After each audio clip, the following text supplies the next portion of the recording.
In an unusual turn of events, police in Finland believe they may have solved a car theft case with the help of an unlikely witness, a mosquito. The insect, which had recently fed on human blood, provided investigators with the DNA evidence that pointed to a suspect already known to authorities. The incident occurred in June 2008 in the town of Lapua, located about 380 kilometers north of the Finnish capital, Helsinki.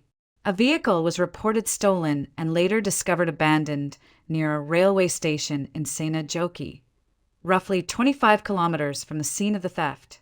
When officers arrived to examine the car, they carried out a meticulous inspection of its interior. During the search, one detail stood out: a mosquito trapped inside the vehicle. What caught the officers' attention was the fact that the insect had clearly fed on blood. Rather than dismissing it as irrelevant, investigators collected the mosquito and sent it to a forensic laboratory for analysis. To their surprise, the blood sample revealed a DNA profile that matched a man already listed in police records. This breakthrough gave the investigation a strong lead. The suspect was later questioned by police. However, during interrogation, he denied stealing the car. He insisted that he had not been involved in the theft at all, claiming instead that he had been hitchhiking and was simply given a ride by the actual driver of the stolen vehicle. Despite his defense, investigators remain cautious but optimistic about the evidence.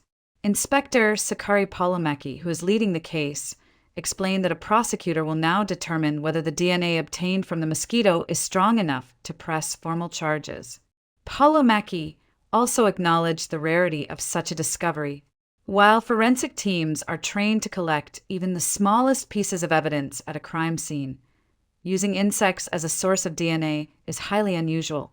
It is not common practice for us to use mosquitoes in investigations, Palomäki said with a laugh.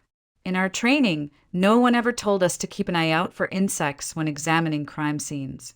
But this shows how thorough our investigation was. It is not easy to find a small mosquito inside a car. Though unusual, the case highlights how even the tiniest details can become crucial in criminal investigations. Finnish police stress that while this is a rare instance, they remain open to analyzing anything collected at a crime scene if it has the potential to provide evidence. For now, the final decision on whether the suspect will face charges rests with the prosecutor. But one thing is certain: this case has already drawn attention for demonstrating how nature itself can unexpectedly assist in solving crime.